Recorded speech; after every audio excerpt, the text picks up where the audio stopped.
फक्त Marathi TV YouTube चॅनलला subscribe करा आणि आमचे लेटेस्ट व्हिडिओज सगळ्यात आधी बघण्यासाठी बेल आयकॉनवर क्लिक करायला विसरू नका.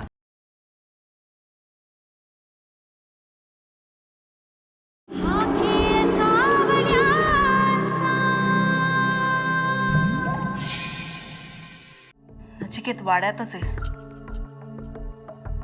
ज्या दरवाजातून तो त्या खोलीत गेला होता ना, तिथे अनेक रहस्य दडलीत. ती शोधायला हवीत.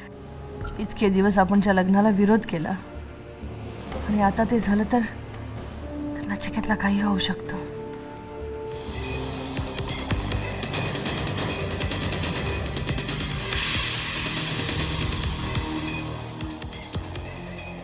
काय वेळे पडा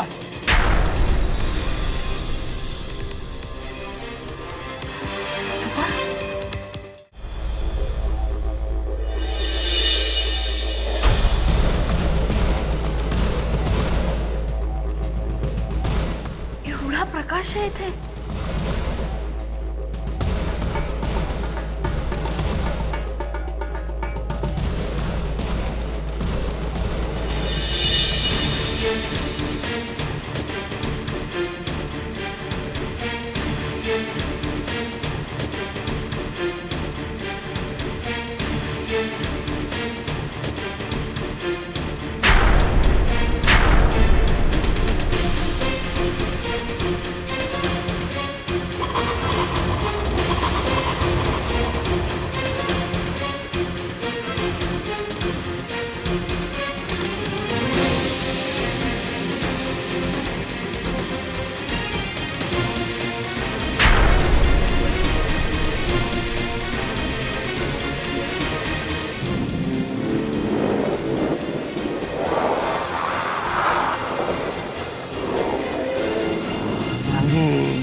मला बघून घाबरलीस ना? ही एक माणूसच आहे, पण हे ऐकून घ्यायला मला बघितल्यावर कोणी शुद्धीतच राहत. मला मला तुमच्यासारखं उघड उघड वावरायचं आहे, तुमच्यात राहायचं आहे. पण काय करू मी? मला चेहरा हे रंगरूप मला तुमच्याजवळ येऊ देत नाही. खूप बोलायचं आहे मला तुमच्याशी, खूप काही सांगायचं.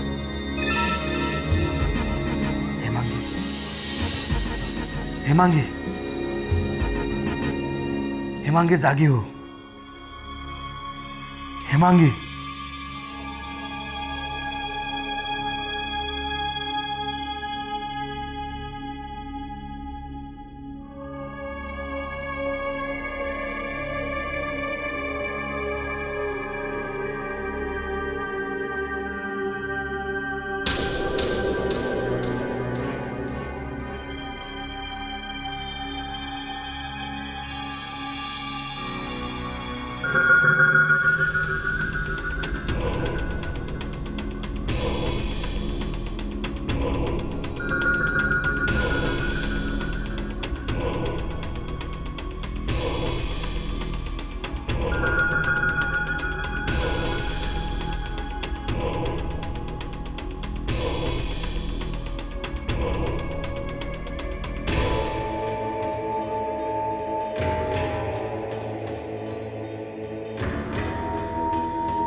आणि तू रे, तूच काय वेगळे सांगावेस हवे की काय?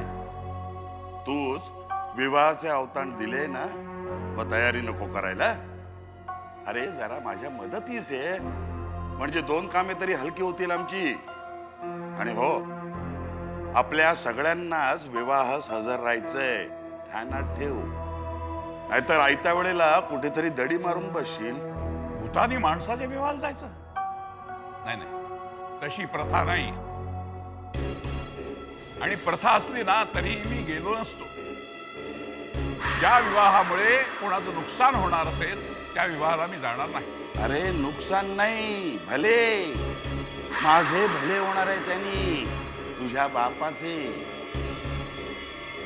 म्हणे हे लग्न झाले ना की मग मुक्ती मिळेल आणि मग मनुष्य देह धारण करून या वाड्यात मी राजरोसपणे राज्य करेन. ती स्वार्थी आहात तुम्ही. स्वतःच्या पणतीच्या आयुष्याशी खेळताय एवढंही समजत नाही तुम्हाला. का करून खेळताय असा? अरे निष्ठुर होण्याचा प्रश्न येतोच कुठे? त्या दोघांचे एकमेकांवर प्रेम आहे आणि त्यांच्या इच्छेनंच हा विवाह संपन्न होतोय.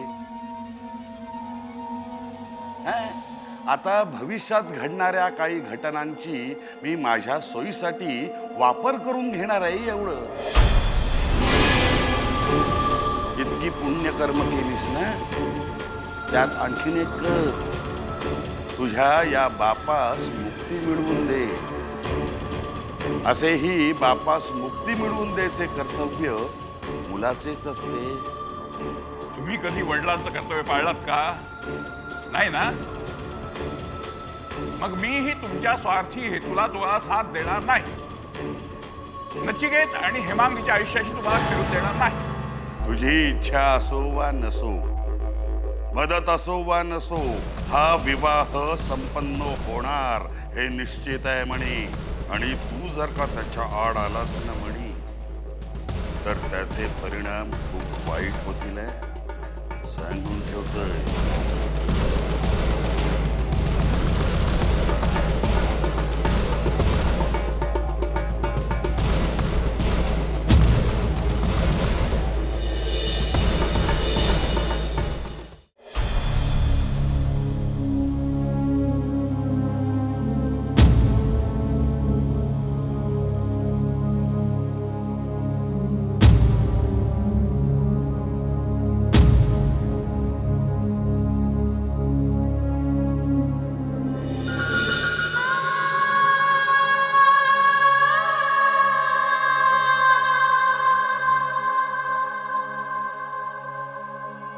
एक होतीन, तुझं लग्न होणं गरजेचं आहे.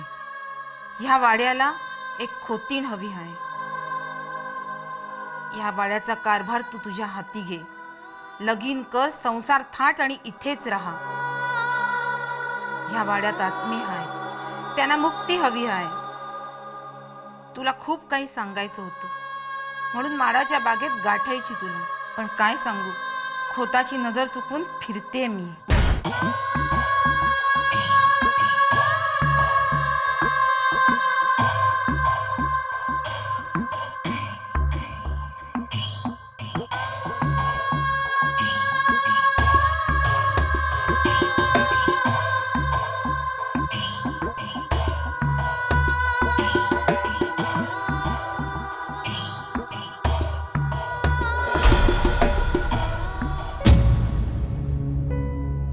हेमांगी,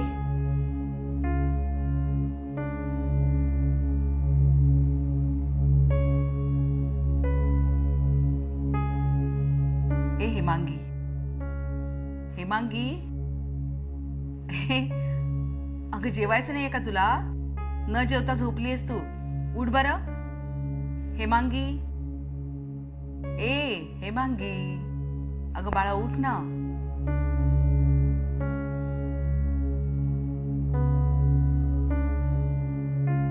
काय ग? हा?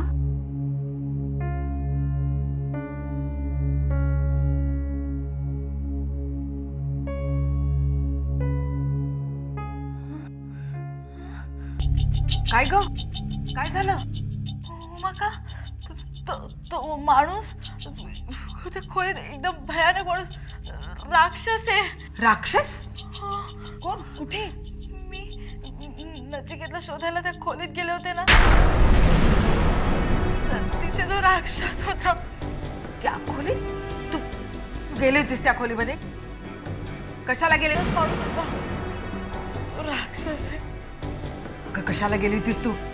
तुला सांगितलं होतं ना नको जाऊस म्हणून. हा? नाही माका, मी नचिकेतला शोध घेणारच. मला घ्यायलाच हवा.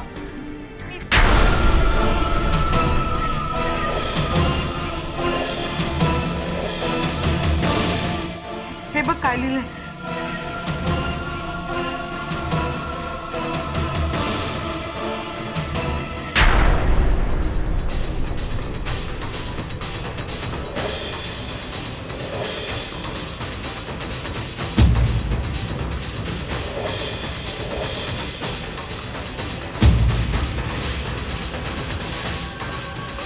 कुठे लिहिलं असेल हे?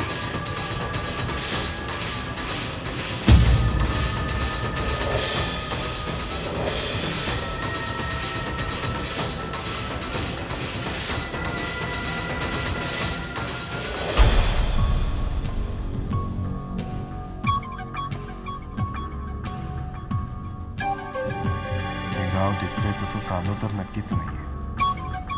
इथे खूप काहीतरी गूढ गोष्टी घडल्या. आतापर्यंत मला शंका होती, पण आता पूर्ण खात्री झाली आहे. हेमांगी, नचिकेत आणि अंकल अशाच कोणत्या तरी गूढ ठिकाणी अडकले असणार. पण कुठे? मला याचा शोध घ्यायलाच हवा. वाडा हा प्रकारच एकंदरीत भयंकर दिसतोय.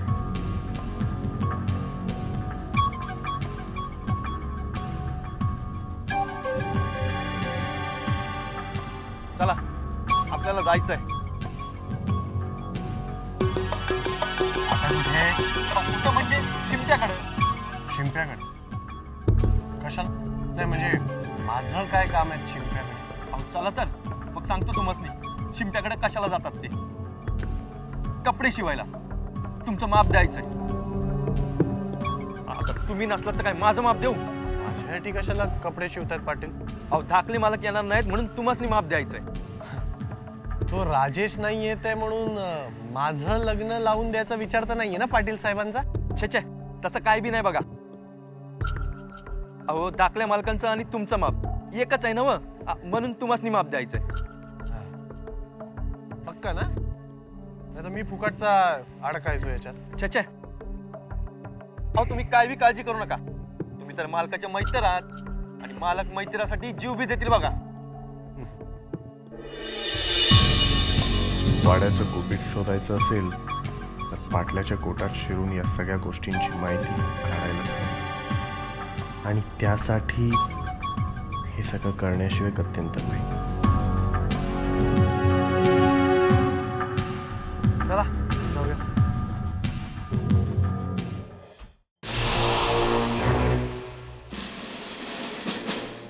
तुमचा वकील येऊन गेला. सॉरी, तुमचा जामीन अर्ज मी मंजूर केलेला नाही. तुम्हाला पोलीस कस्टडी झाली आहे, त्यामुळे 10 दिवस तरी जामीन मंजूर करता येणार नाही. प्लीज इन्स्पेक्टर साहेब, माझा जामीन मंजूर व्हायलाच हवा. नाहीतर माझ्या दुसऱ्या मुलाचं आयुष्य बर्बाद होईल. दुसऱ्या मुलाचं म्हणजे डॉक्टर नचिकेत बद्दल बोलताय की काय? आणि असं काय होणार आहे हो, तुम्ही लॉकअप मध्ये राहिला? त्याचं लग्न होत आहे. मला काही करून हे लग्न थांबवायला हवं. तिथे जाऊन हे लग्न मोडायला हवं. काय आई आहात की कोण? एका मुलाच्या बायकोला मारतो, दुसऱ्याला बायको आणूच देत नाही. काय मुलांच्या आयुष्याची खेळण्याची एवढी हौस आहे की काय? पाटील, ते बोलू नका. माझ्या मुलांचं आयुष्य बर्बाद होऊ नये म्हणून धडपड करतेय. तुम्ही कुठल्याही गोष्टीचा पॉझिटिव्ह विचार करू शकत नाही आहात का? अहो, पॉझिटिव्ह विचार करत नाही म्हणून आम्हाला गुन्ह्याच्या मुळापर्यंत जायचं.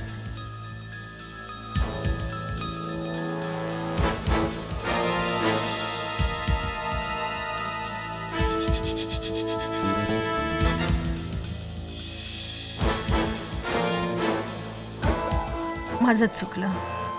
त्याच वेळी मंदारला स्पष्टपणे नकार द्यायला हवा होता. जान्हवीला बरोबर घेऊन जा म्हणून महेशला ठामपणे सांगायला हवं होतं. जान्हवीची जी नाटकं चालवून घेतली असती तरी ही वेळ आली नसती.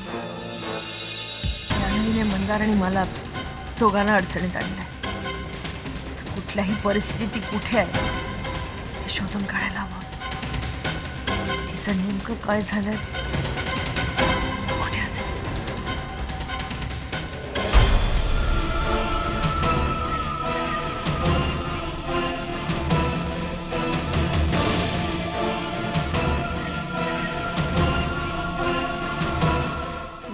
लग्ना.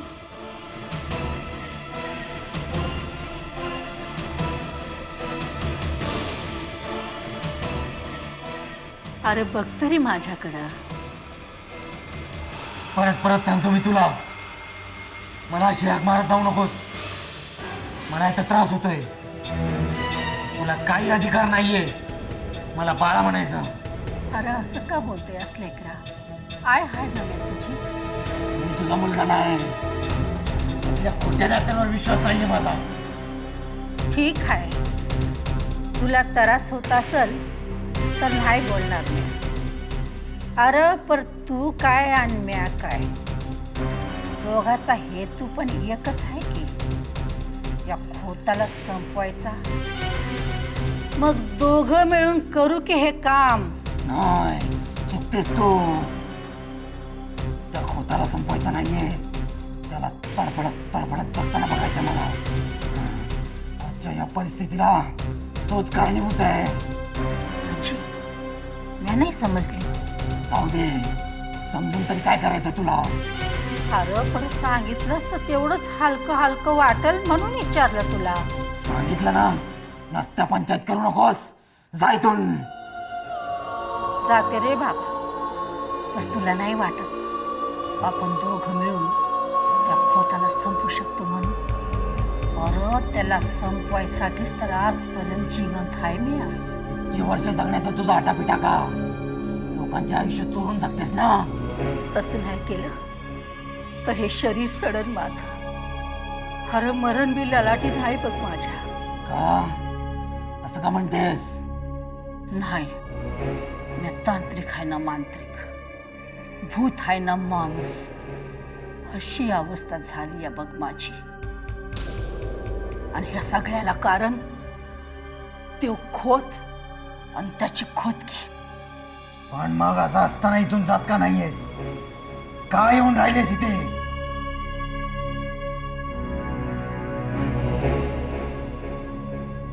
त्या खोताला मुक्ती मिळू द्यायची नाही म्हणून तर आली आहे मी आहे इथं. मला ते यंत्र हुडकून काढायचंय, पण त्याने मला धोक्याने अडकून ठेवलंय इथं. त्याने मला धोक्याने अडकून ठेवलंय इथं. पण इथं जर का माझं बरं वाईट झालं तर मला तू अग्नी देशील ना? आई, नारायणा, तू मला आई म्हणलास.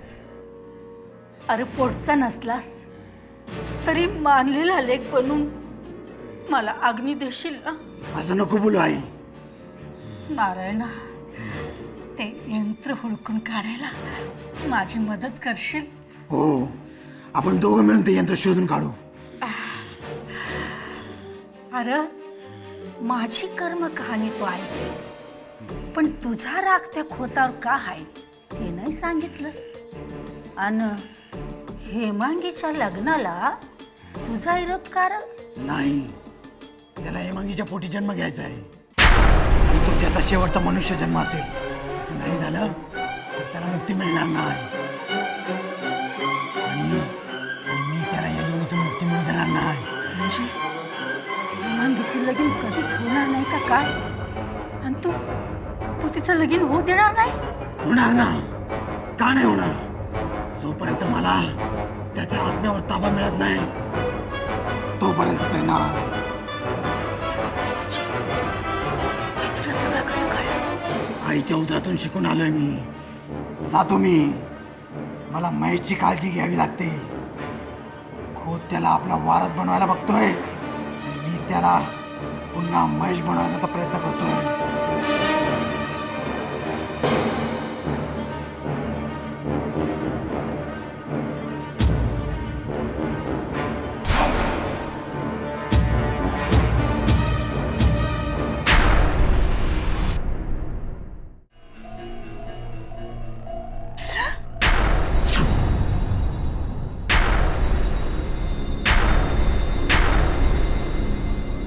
खोतीण, कशी काय वाटली तयारी? ते सगळं तुम्ही केलं? लग्नाची सगळी तयारी झाली. आता फक्त नवरदेवाची वाट बघतोय. पण तुम्ही असं का करताय?